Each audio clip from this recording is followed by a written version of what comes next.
Bismillahirrahmanirrahim. Hai, Assalamualaikum. Welcome back to Cengkeh Channel. Terima kasih akak ucapkan kepada semua kerana sentiasa memberi support untuk channel ni. Akak doakan agar kita semua dipermudahkan segala urusan, dilimpah ruahkan rezeki dan diberikan umur yang panjang, insya-Allah. Amin, amin ya rabbal alamin. Hari ini akak nak kongsikan dua kisah tau, di mana kisah ni dikongsikan oleh salah seorang subscriber untuk Cengkeh Channel. Subscriber tersebut dikenali sebagai Kak Juraini. Untuk pengetahuan korang semua, Kak Juraini ni memang dah banyak share story untuk Cengkeh Channel. Kak Juraini ni dia berasal dari Kalimantan, tapi sekarang dia stay di negeri Kelantan. So korang apa kata kalau korang kita sama-sama selami kisah-kisah yang dikongsikan oleh Kak Juraini? Jom. Bismillahirrahmanirrahim. Qul a'udzu birabbin nas, malikin nas, ilahin nas, min syarril waswasil khannas. الذي يوسوس في صدور الناس من الجنة والناس.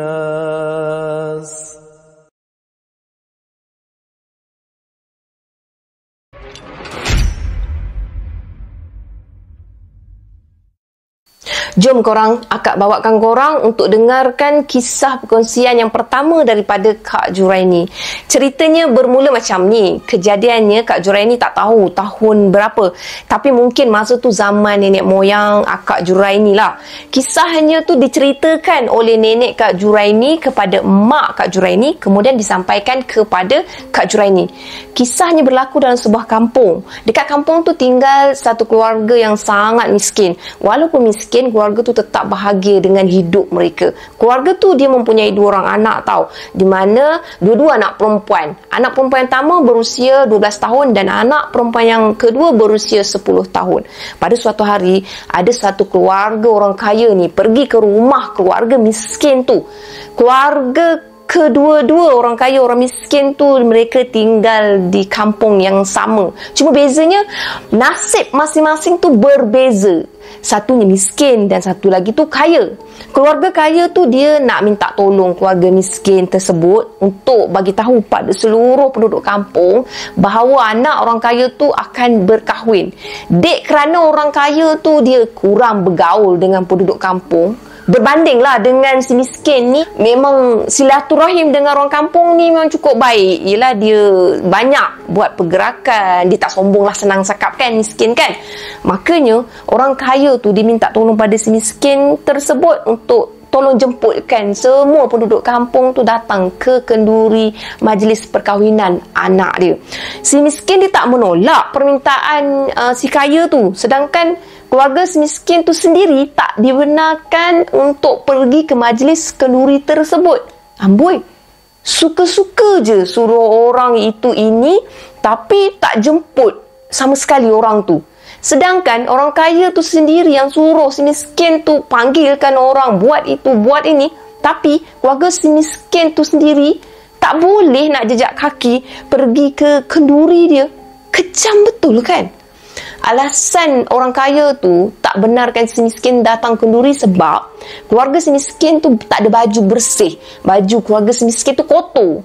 Kalau keluarga miskin tu datang, nanti para tetamu dia tak ada selera nak makan. Nanti majlis perkahwinan yang meriah tu akan jadi kurang selesa, tak menarik lah, macam-macam alasan lah. Macam tu sekali. Dia bagi direct terus pada si miskin tau. Tapi si miskin ni dia macam, dia beranggapan mungkin lah ada peluang dia pergi sebab dia dah tolong kan. Keluarga miskin tu dia rasa sangat sedih pada masa tu.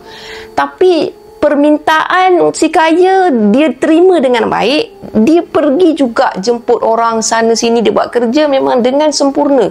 Si miskin tu war-warkan bagi tahu ada jemputan si kaya, ada jemputan si kaya, apa semua dari rumah ke rumah semua kan.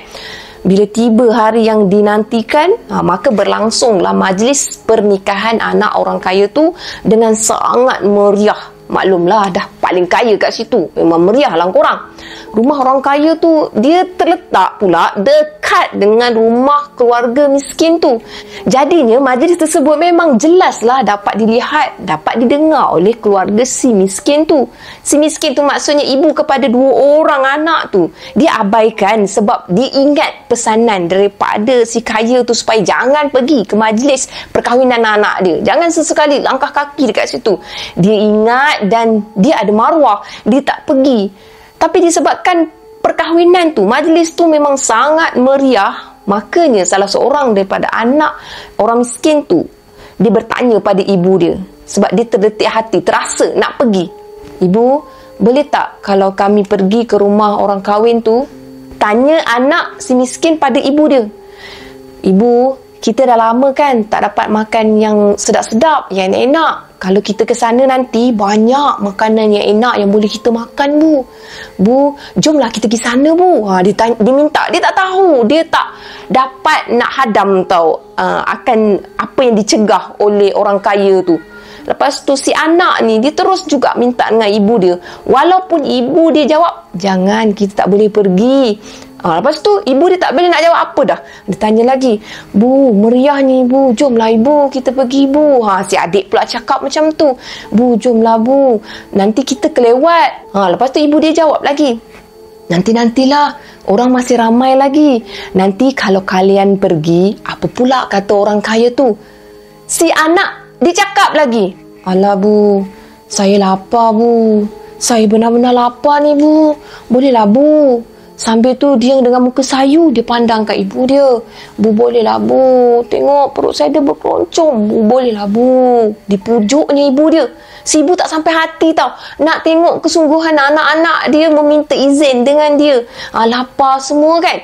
Ibu dia pun jawablah, pergilah. Tapi jangan naik atas rumah orang kaya tu. Si anak pun jawablah, ya ibu, baik. Kami takkan naik ke atas rumah tu. Lepas tu si ibu ni, dia sebenarnya risau tau. Dia khawatir sangat. Sebab dia terngiang-ngiang tau apa yang dah diberitahu oleh orang kaya tu. Dia nasihatkan lagi pada anak dia, jangan naik atas rumah orang kaya tu. Makan dekat bawah je. Ya Bu, kami pergi dulu ya, Bu. Pergi dulu ya. Yalah, pergilah. Tapi ingat, sama pesan ibu, ingat ya. Baik, Bu. Tanpa buang masa, si anak ni pun pergilah ke rumah orang kaya tu. Bila tiba je dua-dua anak tu kat rumah si kaya, semua tetamu memandang dekat kedua-dua anak tu seolah-olah macam nampak hantu tau. Nampak terkejut, nampak macam jijik pun ada kan. Orang kampung dia rasa terganggu tau untuk terus makan sebab dia tengok baju yang dipakai oleh kedua-dua anak miskin tu comot, kotor, tak semegah macam tu, tak sesuai dengan majlis kahwin, koyak rabak. Lepas tu malah pada orang kampung tu, itu memang benar-benar memalukan untuk si kaya tu. Orang kampung dia pandang hina pada anak si miskin tu. Walhal si miskin tu lah yang pergi jemput dari rumah ke rumah, bantu si kaya tu. Malah dekat majlis tu jugalah anak-anak si miskin tu dimalukan, diketawakan, dihina. Ada yang mencemuh, ada yang suruh balik tau. Sampai macam tu sekali. Kedua-dua anak tu tetap diberi makan, korang jangan risau. Mereka makan dekat bawah, bukan dekat dalam rumah orang kaya. Itulah apa yang dinasihatkan oleh ibu dia. Tapi yang sedihnya kat sini, mereka tu diasingkan sama sekali dengan tetamu-tetamu yang ada. Mereka makan tempat yang memang tersorok. Tak apalah, memang anak-anak berdua tu tak kisah pun makan kat mana, janji boleh makan. Anak-anak miskin tu dia akur tanpa banyak soal tau. Tapi apa yang menjadi sangat sedih untuk anak-anak miskin tu, makanan yang mereka makan, mereka berdua makan dengan lahap tu, nasi dan lauk sisa yang tak habis dimakan oleh tetamu-tetamu yang lain. Nasi yang memang dah hancur-hancur, nasi dah dikepal-kepal, lauk yang memang dah bercampur bau, dah hancur tau. Sebabkan terlalu lapar, dia rasa makanan tu lah sangat enak untuk dia, sangat sedap untuk mereka. Itulah makanan yang memang susah untuk mereka dapatkan tau. Anak-anak tu makan dengan penuh selera, dengan rasa syukur. Lepas tu dia makan dengan lahap. Dia kisah dah apa yang dia makan.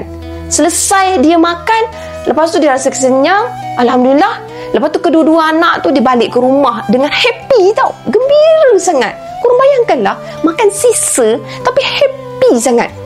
Melihatkan respon anak-anak yang happy tu, makanya si ibu ni bertanya kepada anak-anak dia.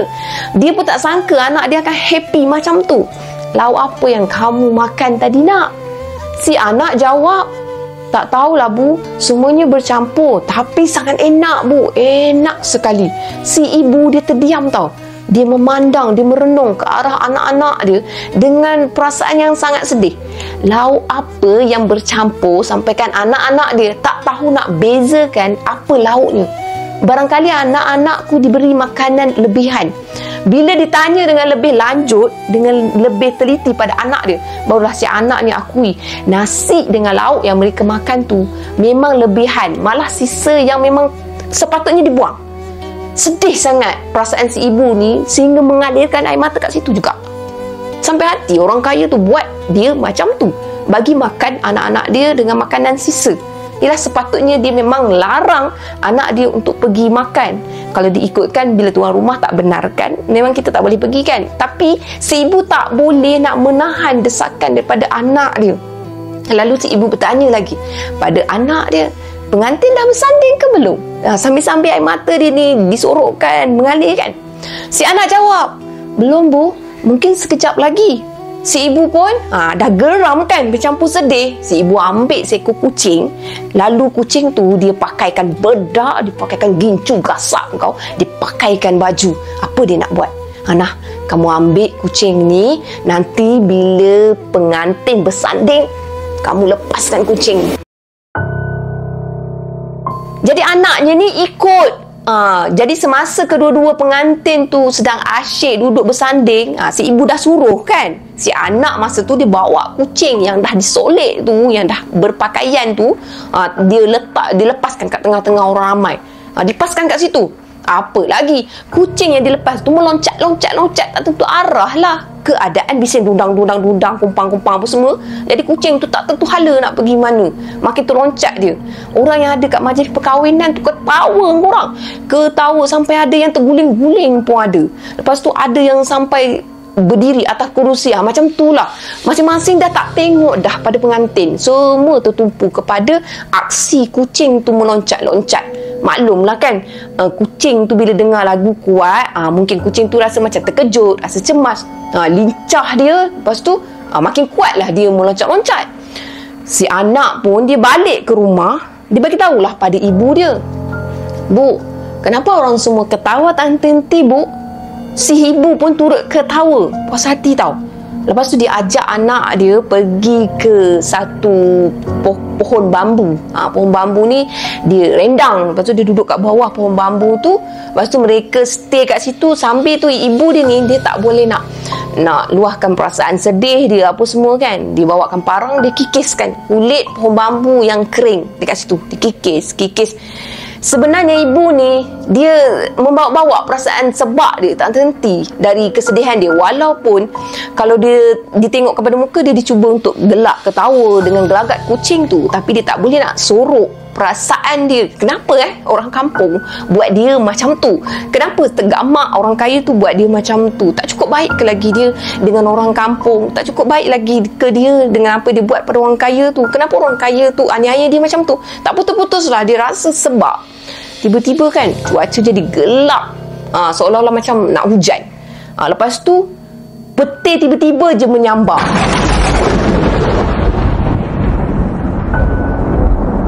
Si ibu ni dia tak nampak dari kejauhan ni, orang tetamu-tetamu lah, orang kampung semua dekat majlis tu stay ketawa riang ria apa semua kan. Tetamu yang berada kat rumah orang kaya tu tak disangka masa tu petir yang memancar tu menyambar orang-orang yang ketawa tu. Semuanya dipanah petir, termasuk pengantin sekali dengan orang kaya tu sekali, semua jadi batu. Tapi pelik, sebab keluarga miskin tu je yang terselamat dari petir. Si ibu dirasakan mungkinlah kerana mereka tak berada dekat majlis tu. Sebaliknya mereka berada dekat bawah pohon bambu tu. Masa petir tu berdentum, semakin kuat petir tu memanah, kami minta maaf, semakin kuat tangan si ibu ni mengikih-ngikihkan kulit bambu tu dengan parang tau. Korang kalau kenal pokok bambu, korang mungkin tahulah, kalau kulit bambu ni dikikis dengan parang akan mengeluarkan bunyi yang kuat dan nyaring. Si ibu ni dia terus-terusan tau kikiskan kulit pokok tu ikut perasaan dia selama 7 hari berturut-turut.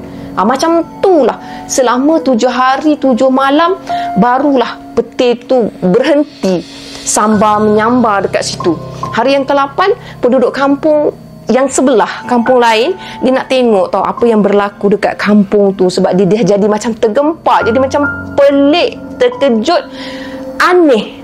Jadi ada orang yang bercerita lah, hari yang ke-8 tu penduduk dekat tempat kejadian tu, mana penduduk lain yang pergi kat tempat kejadian tu, dia tengok tau, ada penduduk yang masih lagi hidup. Penduduk yang dah dipanah petir tu tapi masih hidup. Tapi penduduk tu diselaputi sesuatu yang aneh tau, sesuatu yang seperti getah jernih. Dapat dilihat bayang-bayang orang dekat dalam tu masih hidup melalui getah jernih yang selaputi pada seluruh tubuh dia. Mereka masih hidup dan mereka terperangkap dekat dalam tu. Pada masa tu ada yang minta air, minta tolong, minta air dahaga kan. Tapi malangnya ada yang nak tolong tapi tak berjaya. Tak berjaya nak buka selaput getah jernih tu, hanya boleh dengar suara minta tolong je. Itu je yang mampu mereka dengar, dan mereka cuba nak selamatkan pada mangsa-mangsa ni, tapi memang tak boleh. Tambahan pula usaha mereka tu gagal sebab kejadian tu kejadian yang aneh, dan getah selaput putih tu dia melekit-lekit tau. Bila pegang melekit macam melekit, tak boleh nak dibuka, tak boleh nak diusahakan. Sehinggalah hari yang ke-14 semua sekali jadi batu. Termasuklah rumah orang kaya tu pun jadi batu, semua yang ada kat situ pun jadi batu, sama juga. Semuanya jadi batu. Lesung kayu jadi batu, pinggan mangkuk jadi batu, pelamin semua jadi batu. Sampailah sekarang ada lagi kelihatan dekat kampung tu, semua jadi batu. Namanya Batu Taruk. Tiap kali Lebaran kan, semua orang dia akan pergi kat sana, dia nak tengok Batu Taruk. Pernah jugalah ibu Kak Juraini pergi ke sana. Masa tu usia dia masih muda, dia pun nak tengok apa yang diceritakan oleh nenek dia kat situ. Memang benar korang, semuanya masih ada dekat situ. Kak Juraini dia kongsikan kisah ni supaya kita sama-sama ambil pengajaran dari kejadian tersebut. Biarpun kita berada di tahap kaya macam mana sekalipun, jangan sesekali kita menghina dan menganiaya pada yang miskin. Kerana hadirnya yang kaya adalah ujian untuk yang miskin, dan hadirnya yang miskin adalah ujian untuk yang kaya. Si kaya akan diuji dengan sikap kayanya pada si miskin, dan si miskin akan diuji dengan sikap sabarnya pada si kaya. Apapun yang kita miliki, itu semuanya milik Allah Subhanahu Wa Taala. Bersyukur lebih baik dari sifat kufur korang.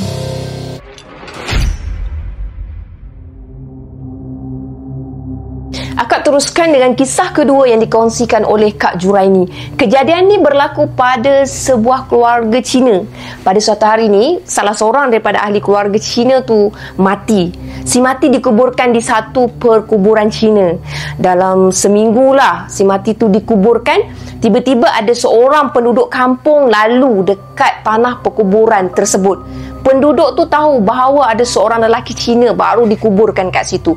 Baru tak barulah, dah seminggu macam tu.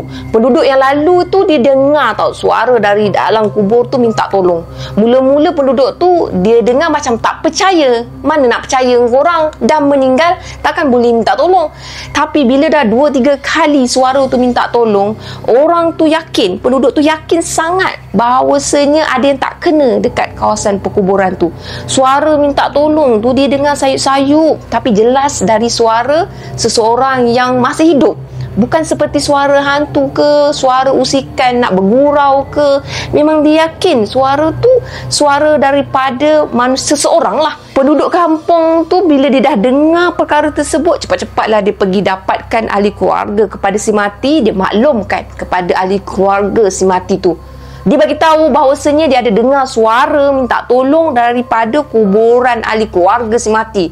Tanpa berlengah masa, keluarga si mati tu bergegas ke kuburan. Dia nak dengar sendiri, apakah betul penduduk kampung tu dengar, entah penduduk kampung tu bohong ke macam mana ke. So mereka memang bergegas kat situ, memang mereka stay kat situ untuk dengar. Terkejut tau mereka, sebab memang betul mereka pun ada dengar sayup-sayup suara seseorang minta tolong. Tak payah tunggu malam, memang siang pun memang tolong, minta tolong. Suara tu betul-betul dari arah kuburan baru ahli keluarga mereka. Tolong, keluarkan aku dari sini. Aku tak tahan, panas, sakit, tolong.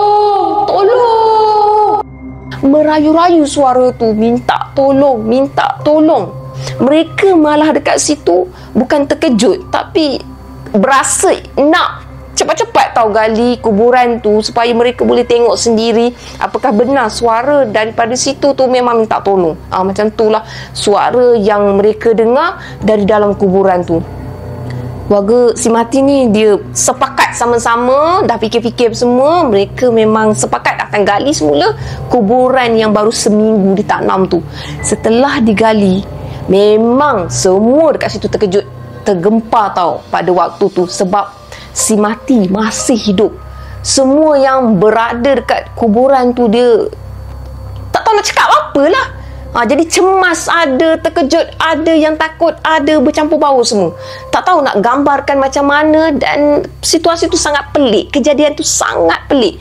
Bukan sehari dua, malah seminggu si mati tu masih lagi stay hidup dekat situ. Boleh bayangkan tak macam mana dia survive dalam masa seminggu untuk minta tolong tanpa henti kat situ. Salah seorang daripada mereka yang berada dekat situ bertanya, memberanikan diri bertanya pada si mati, kenapa bisa hidup? Bukankah kamu sudah mati? Ya, memang aku dah mati, tapi belum sempat aku masuk lubang kubur api. Terlalu besar, panas yang membakar tubuh aku. Itu belum lagi orang-orang yang bertubuh besar mengerek aku, lalu mencampakkan aku ke kawah yang besar dan menggelegak. Aku dipukul sehingga daging aku berkecai. Aku sangat tak tahan, terlalu sakit. Aku tak bisa ingin jelaskan bagaimana. Tapi itulah realitinya, itulah kenyataannya. Memang terlalu sakit, terlalu panas. Hentikan. Sesudah lelaki tu beraduh sakit, menerangkan semua dengan jelas. Dekat situ jugalah lelaki tu dia bersumpah akan bersujud mulai detik tu. Semua keturunan dia, semua anak cucu dia semua akan memeluk Islam. Dan dekat situ jugalah lelaki tu mengucapkan 2 kalimah syahadah. Ucapan yang dia dengar semasa dia melalui situasi yang menyakitkan tu. Sewaktu api yang besar membakar tubuh lelaki tu, kulit dengan rambut lelaki tu semua habis terbakar. Kesan dia dapat dilihat oleh orang sekeliling bila dia tengok tubuh dengan rambut lelaki tu jadi hitam tau. Tapi kuasa Allah Subhanahu Wa Taala yang menentukan segalanya. Allah beri peluang kedua pada lelaki tu atas izinnya, sekaligus membuka banyak mata yang berada kat situ untuk ambil iktibar dari kejadian tersebut. Semua ahli keluarga lelaki tu semua masuk Islam sampai sekarang. Alhamdulillah, Kak Juraini nyatakan kisah ni seperti pelik, tapi kan memang benar-benar berlaku apa yang ditulis oleh Kak Juraini. Ketahuilah kita bahawa syurga itu benar dan neraka itu juga benar. Berusahalah kita sebaik mungkin untuk mendapatkan redha Allah Subhanahu Wa Taala dan syurga Allah Subhanahu Wa Taala. Semoga dijauhkan kita dari siksaan kubur dan api neraka. Amin ya rabbal alamin. Sekian sahaja 2 story yang dikongsikan oleh Kak Juraini untuk Cekih Channel. Akak berterima kasih kepada korang semua kerana sudi dengar sampai habis. Apa yang baik sama-sama kita ambil jadikan sebagai teladan, dan apa yang buruk sama-sama kita ambil jadikan sebagai sempadan. Akak tegaskan kat sini, yang tak elok jangan ikut. Baik korang, Assalamualaikum, selamat Hari Raya, bye. Terima kasih.